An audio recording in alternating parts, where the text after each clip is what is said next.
Guys, welcome to my channel. So as promised, magbibigay tayo ng update sa SIG, particularly sa SIG P320 na issue. So dun sa hindi nakakaalam, for a couple of years now, nagkakaroon na ng report na nagkakaroon ng accidental discharge ang SIG P320, lalo na lang sa drop test. I think initially drop test pa lang lumabas na, and pagkatapos noon, may mga nagre-report na accidentally it goes off kahit hindi kinakalabit ang trigger, kahit hindi nalalaglag, no? Just by getting out of a patrol car or police car, yung mga police, pumuputok yung issue nila na SIG P320, no? And recently, siguro last month, may namatay na na airman, no? Member ng Air Force, na ang initial na kwento, pabago-bago sila dito, no? Ang initial na kwento is, by the way, lahat na makikita nyo na safety check na natin na barrel para may time tayo. So, ang initial na kwento, yung airman daw, Air Force personnel, nilapag daw niya yung service pistol niya sa desk or sa table, tapos pumutok, na natamaan siya sa dibdib, patay siya. So yun, nagkaagulo na lahat and everything, nagkaroon ng panic. Ang nangyari, dinrap na ang SIG P320 sa mga mga organizations, law enforcement agencies like a police department. Ang SIG nagmatigas pa rin. Ang ginawa ng SIG ay dinemanda niya. So, imbis na akuin yung problema or alamin yung problema, dinemanda niya pa yung mga nag-drop sa kanila, no? Pero in reality, ang dami natakot. May mga gun club or gun ranges na hindi nag-aalaw na gumamit ka ng SIG P320 sa gun range nila dito sa US. Okay? So, isa pang latest, yung ICE, Immigration Customs Enforcement, dinrap na din ng SIG P320, hindi na nila gagamitin ng SIG P320. So, sa Pilipinas naman, sabi sa ni Charles, konti lang daw may SIG P320, pero yung sa mga nagmamayari, dami naiinis, no? I mean, bumili ka ng mahal na baril, tapos ganyan pala ang issue. Siyempre, ano naman ang tawag dito, ang sentiment ng ibang SIG P320 owners, yun nga, no? Naiinis sila, and yung iba, dinidispose na yung barrel nila, or katulad ng kaibigan ko, sabi niya, hindi niya pwede i-dispose to kasi unang-una, mahal to. Pagka dinispose niya to sa tawag dito, pawn shop, babaratin lang. Might as well, wag na lang, no? So, yung iba, ganun nga ang gagawin. Kasi hindi ka i-allow sa ibang gun range, di ba? Kung pupunta ka sa gun range. Or mga training pistol class, hindi sila nag-aalaw. Nakita ko ng mga advertisement ng pistol training, no? Pistol class, they don't allow SIG P320 sa klase nila, no? Ayaw nila ng lawsuit. Ganoon. Okay. So, after that, ano nangyari? Nagkaroon ng development doon sa issue ng airman na namatay. Sa loob ng base mismo, may inaresto na daw dahil meron daw, initially sabi, wala daw kasama yung airman, pero sabi, meron daw kasama. So, yun daw ang bumarel. Medyo nagduda ako doon, no? Sa kwento na yon, nagduda ako doon. Kahit wala akong information do sa actual details, pero yun lang pinalabas nila. Ibig sabihin, kung ano lang naman yung sinabi nila sa atin, yun lang naman paniniwalaan natin, 'di ba? Pero kasi initially, nung may namatay nga na airman, binabasa ko yung mga comments, sabi, hindi yan pababayaan ni Big Daddy, yung SIG. Hindi yan pababayaan. Ibig sabihin, sino yung si Big Daddy? Department of Defense. Hindi pababayaan ng Department of Defense ang SIG. Bakit? Kasi may expose sila. Kasama sila sa issue ng SIG. Bakit? May question kasi, parang nung umpisa pa lang kino-question na bakit pinili ng Department of Defense na maging official sidearm ang SIG P320 as compared to a Glock or something similar. 'Di ba? And marami nagsasabi, minadali ng SIG yung SIG P320 design para umabot doon sa bidding no? So ang usap-usapan lang naman, sinishare ko lang, no? Yung bidding ayos na ang buto-buto bago pa nagkaroon ng bidding, parang ganun ang ganun ang dating. Kaya sabi hindi pa babayaan ni Department of Defense na ma-expose na may problema ang SIG kasi sasabit din ang Department of Defense. So when you talk of Department of Defense, ibig sabihin napakalaking pera na involved dito, di ba? So hindi nila pababayaan nga naman yan. And then nagulat ako, everybody was shocked na, meron daw pangalawang tao. So I don't know, I don't know. Medyo questionable yun. Sabi nga ng kaibigan ko na may-ari nito, conspiracy theory yan. Well, sabihin mo na conspiracy theory, pero kung nagko-follow kayo sa channel ko, no, yung mga conspiracy theories in the past, di ba yun na yung reality today? No? Yun na yung reality today. So, it's up to you. Paano nyo yun? I-interpret yon. Well, anyway, sabi niya, pahiram niya uli sa akin to SIG, nahanap niya na daw yung SIG PX carry niya. Nahirapan lang ako ibalik. Ito. Ang hirap ibalik nito sa slide, no? Pero ayan, mamaya makikita kami. So, uli ko na sa kanya to. Okay? Hirap i-breakdown. Binuksan ko yung loob nito. Hindi ko na ipapakita sa inyo. Mahirap nga ibalik eh.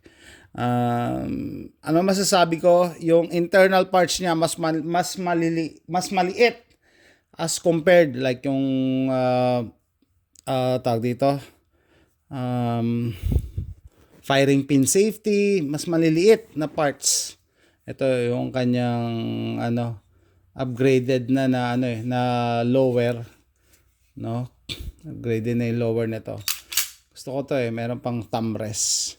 Tapos naka-solar na siya dito, holosan. Anyway, so yan, no? Yun lang na masasabi ko. Mas maliliit. Meron nang gumawa ng video kalimutan ko na yung pangalan, no? Basta yung internal parts niya mas maliliit as compared to a TISAS.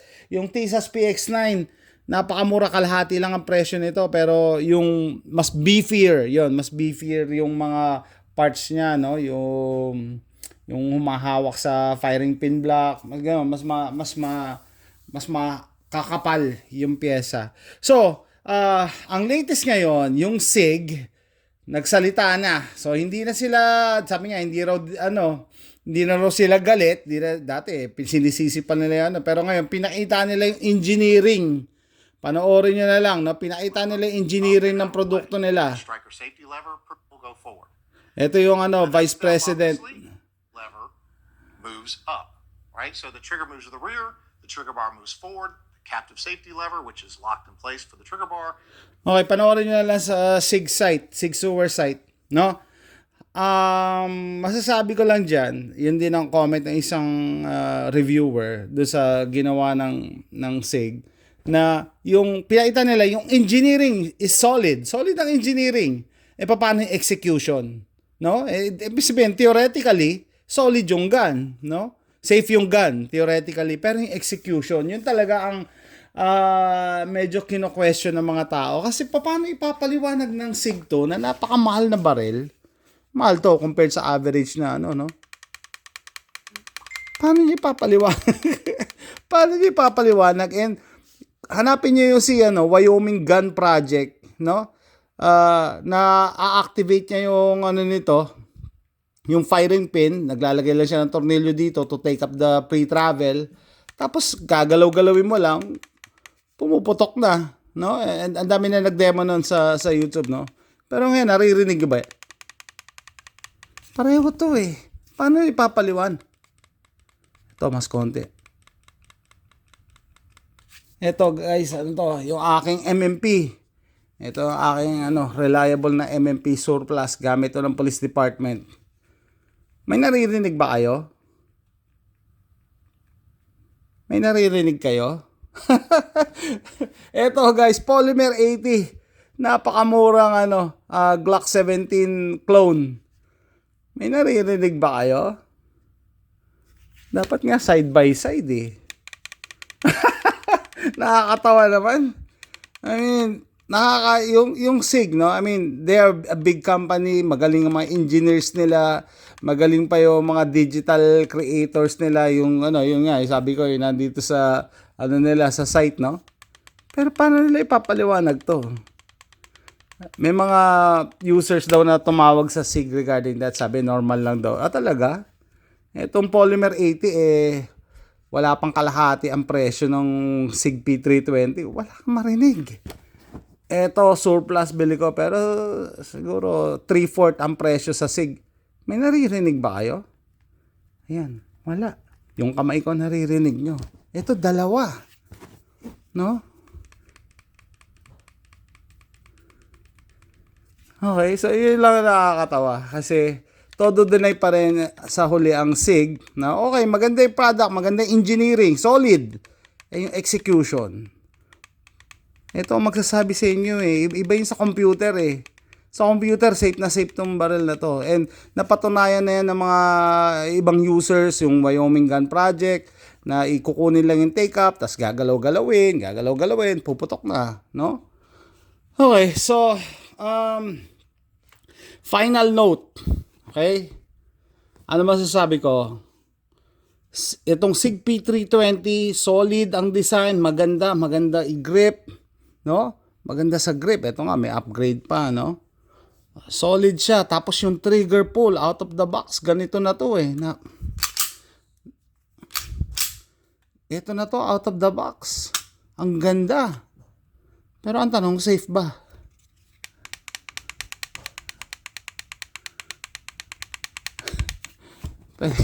Pwede ka gumawa ng meme na tutugtog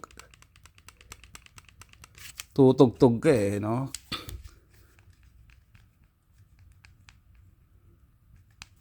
Wala. Yung kamay ko yung naririnig yun. Tumatama. Pero kung ganyan lang, wala. Ito rin, napakamurang Polymer 80 build.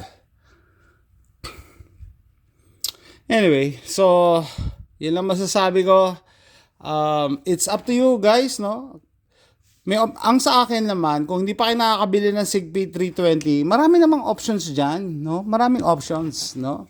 Maraming pagpipilian, maraming brand. It's up to you. Maski nga Taurus, I would recommend a Taurus. Meron akong mga Taurus pistols. Walang ganito, yan. Tapos yung internals mas beefier. Yung TISAS nga, no? PX9, mas beefier yung internals. No, I would recommend na umiwas muna lalo na sa model na SIG P320. Yung iba namang model ng SIG okay naman no? At kung meron naman kay SIG P320, it's up to you. Ang tanong, would you take the risk? Yung iba baka nga magkatotoo na nila pag lang pumutok. No, or naka-holster pumuputok. Or bago mo kalabitin yung trigger puputok na. Diba? I don't know. No? So, that's it. Kung sana nagustuhan nyo yung video na to, no? Please click like and subscribe. Sabay natin. Pagsabayin nga natin. Bye, guys!